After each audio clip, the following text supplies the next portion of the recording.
Este monográfico es un fragmento de los directos que hago en Twitch, los cuales son posibles gracias a vuestras suscripciones al canal de Turbulencias Quack. Muchísimas gracias por vuestro apoyo. Sobre los discos actuales de Zahara, los que encontramos actualmente. Si os incorporáis ahora pues, a la retransmisión, pues estamos hablando de la discografía de Zahara, aportando datos de su historia musical, de por qué es importante y cómo ha sido su evolución a lo largo del tiempo.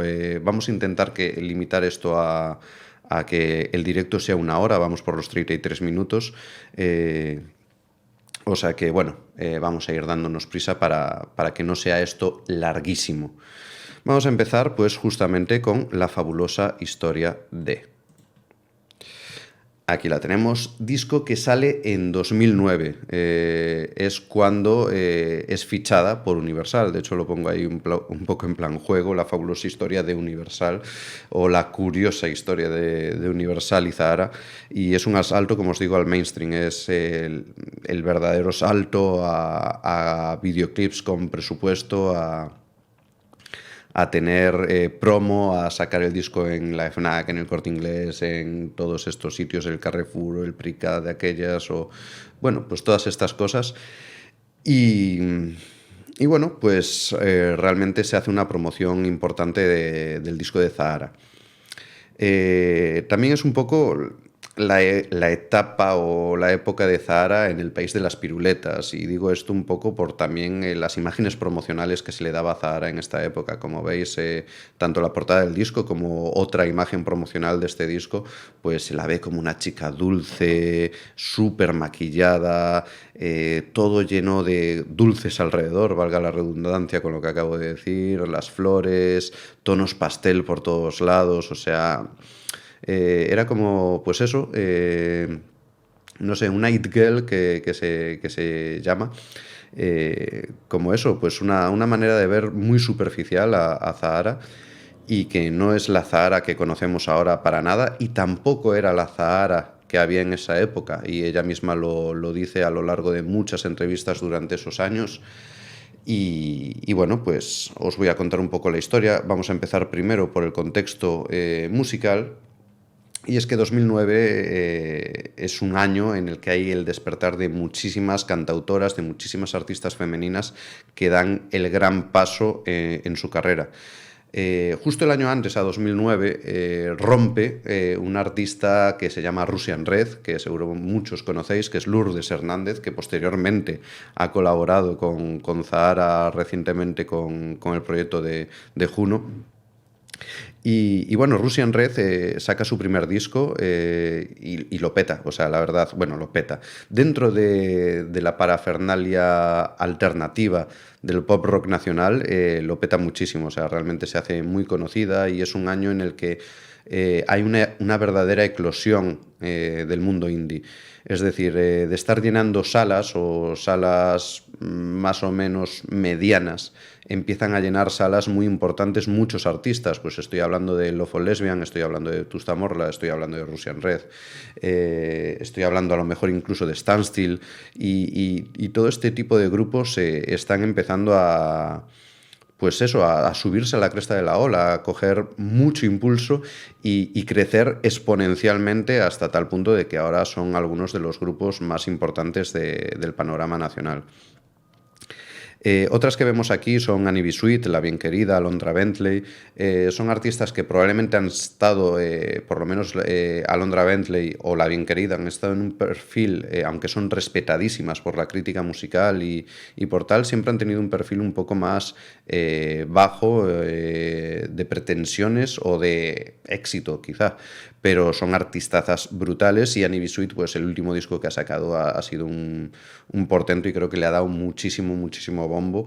Pero bueno, estamos hablando de sus inicios, y bueno, pues es un muy buen momento para la música alternativa en femenino, ese año 2009, y creo que es una reafirmación de que de repente hay muchísimas mujeres sacando temas, sacando discazos, y y que Zahara pues se unió a ellas, y este es un poco el contexto musical. Es decir, yo creo que también Universal no fue tonta y fichó a Zahara con un motivo, es decir, meterla dentro de esta promoción que había de repente de artistas femeninas que se empezaban a poner de moda o empezaban a llamar mucho la atención.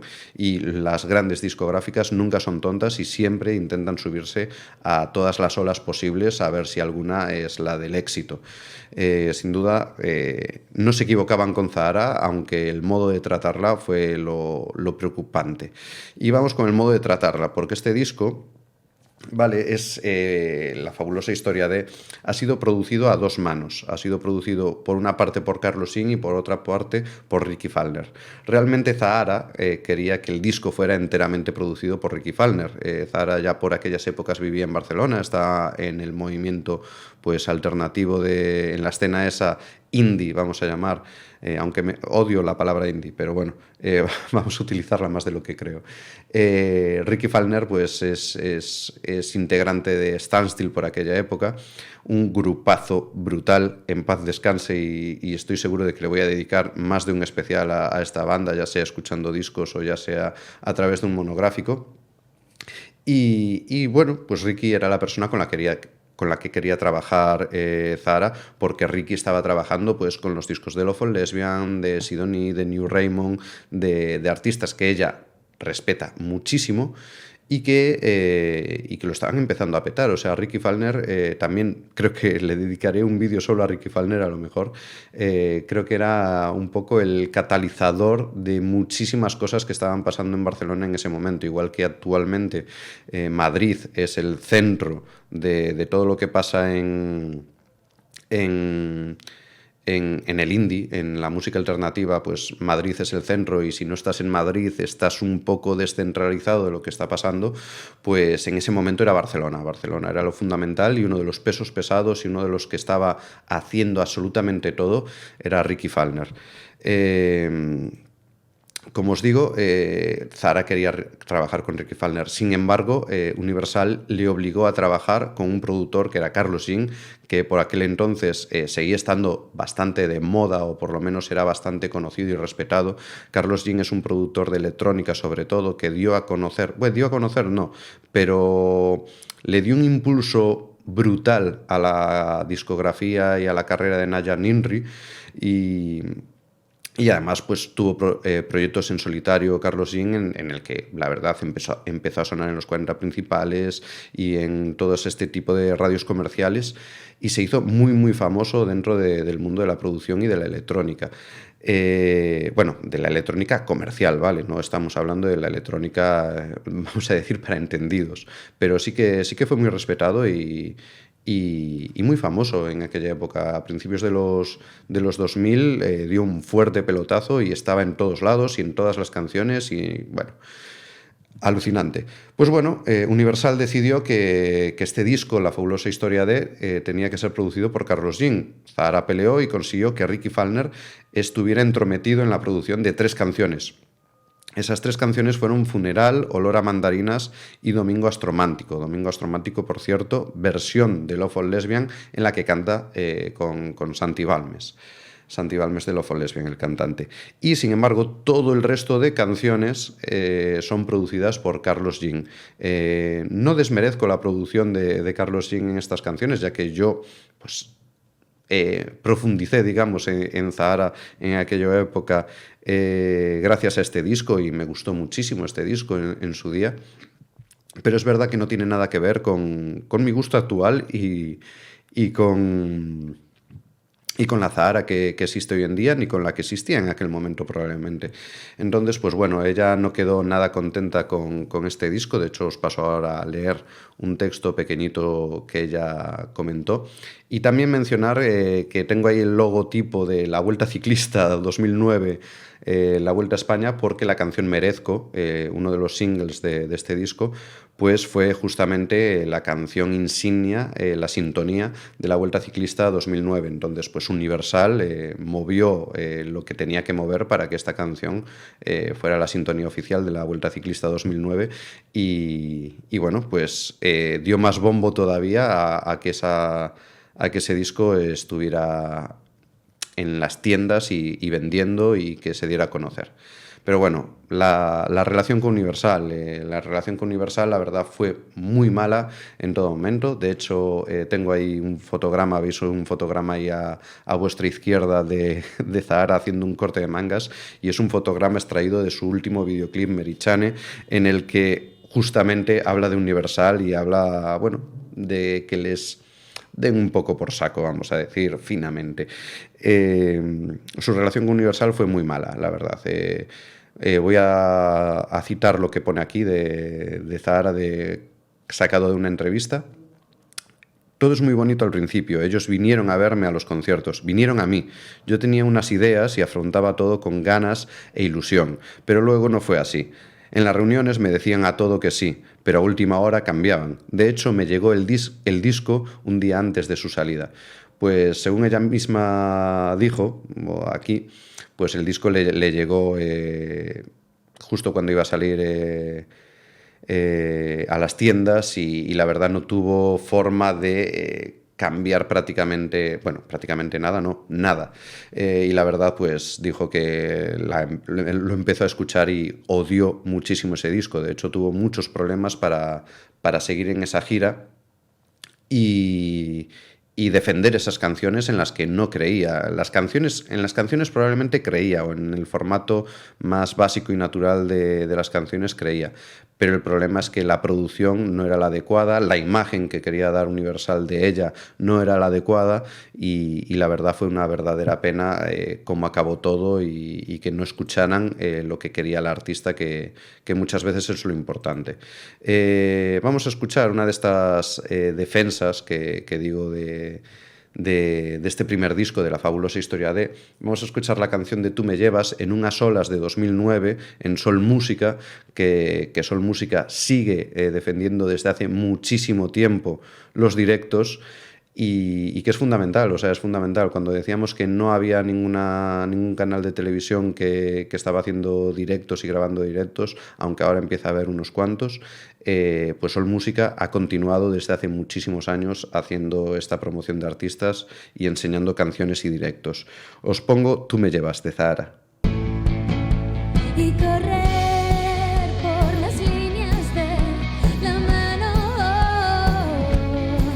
correr recordando los atajos, no habrá nadie que sepa dónde encontrarlos. Bueno, pues volvemos a la presentación y volvemos a la discografía de Zahara. Como os digo, estamos repasando la discografía de Zahara desde sus inicios descatalogados ya hasta los últimos discos, y bueno, pues vamos a hablar un poquito de eso, de canciones y de curiosidades de cada disco. Como os digo, estábamos en La Fabulosa Historia de, y ahora vamos a llegar a su segundo disco formal, ya que, como os digo, hay discos descatalogados anteriores a estos y que no están ni siquiera en las plataformas de streaming. Y pues, como os digo, pues tenemos a La Pareja Tóxica de Zahara. Justo antes de sacar La Pareja Tóxica, graba una canción en 2010 que es Pregúntale al polvo, aún con contrato en vigor, que Universal descartó. Vale, pero realmente la canción es súper bonita, a mí me encanta, es una, pues no sé, esa canción me flipó en su día, y fue una canción descartada completamente por Universal, pero que ella decidió grabarle videoclip y hacer todo ella de la mejor manera posible. Y además es una canción que está como a medio camino entre El Cancionero de Tulsa, que a Tulsa, Miren Utsa, seguramente también la conocéis muchos, y pues a medio camino entre Tulsa y Creep de Radiohead. A mí me recuerda muchísimo a Creep de Radiohead, creo que tiene, pues eso, como acordes o alguna cosa que me recuerda muchísimo a esa canción, y la verdad, pues eso, es una canción preciosa y a la cual le tengo mucho cariño. Que por cierto, la cual debe su nombre al libro de John Fante, Ask the Dust, o sea, Pregúntale al polvo.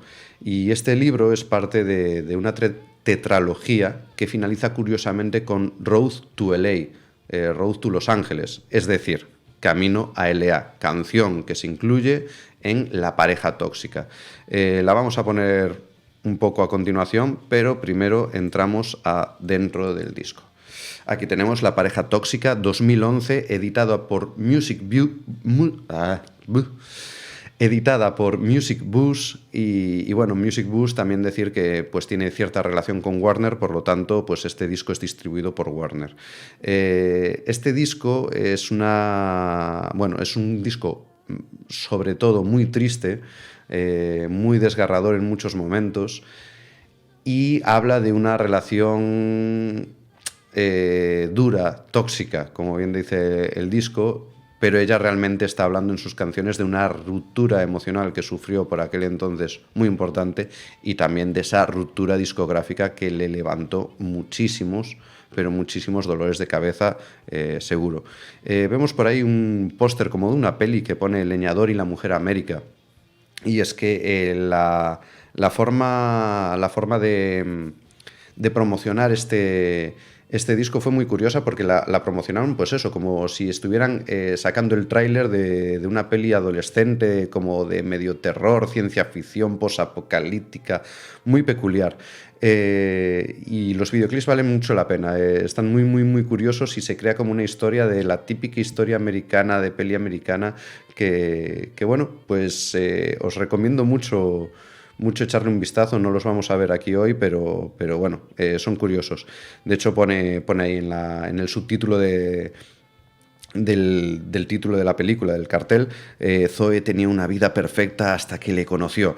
Bueno, pues ese es el leñador y ella es la mujer América. Ella es la típica rubia perfecta que todo lo tiene y se llama Zoe, por cierto, no se llama Zahara. También tenemos ahí la portada del disco y tenemos también una imagen de la mujer mayúscula y el mar y el remix que le hicieron Pinkertons en un formato muy, muy pixelado, muy de videojuego. Pues bien, este disco sí que consigue que lo produzca Ricky Falkner. Para ella es importantísima. Por cierto, aquí tenemos lo de Pregunta al polvo y Camino a Lea que estaba comentando antes.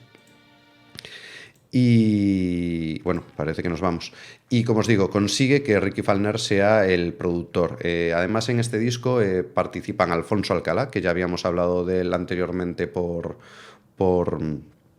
su proyecto Zahara Eléctrica. También está Xavi Mulero a la batería, que bueno, ha tocado la batería con Egon Soda, Iván Ferreiro, Cristina Rosenbing, Nothing Place.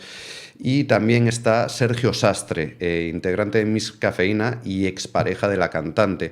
Sergio Sastre es un pilar fundamental de Zahara en toda su discografía y ha ayudado a componer un gran número de canciones de Zahara y ha sido el productor por excelencia de todas las demos que ha sacado Zahara hasta la última época. Bueno, es súper, súper bonita la etapa de Zahara de la pareja tóxica, mucho mejor que la de Universal para ella a nivel personal y la verdad os voy a dejar la canción que a mí más me flipa con muchísima diferencia, que a ver si la encuentro rápidamente.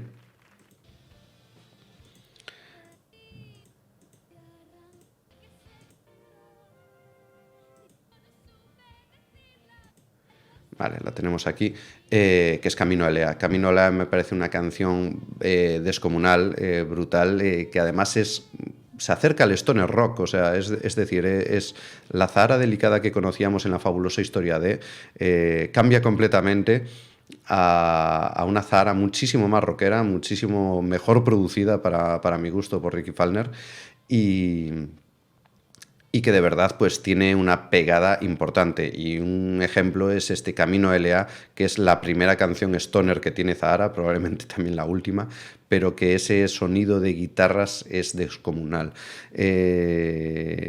Posiblemente pilló desprevenido a muchos seguidores que la empezaron a seguir en la fabulosa historia de, y incluso a lo mejor perdió a alguna gente por el camino, pero os aseguro que ganó a mucha otra.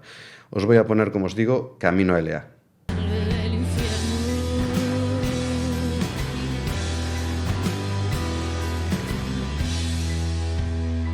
Pues este tema, como os digo, me parece de los más brutales de de Zahara con muchísima diferencia. Y, y es una canción que me encanta por cómo suena, por cómo rompe y por cómo va desgarrando poco a poco las entrañas de cualquiera.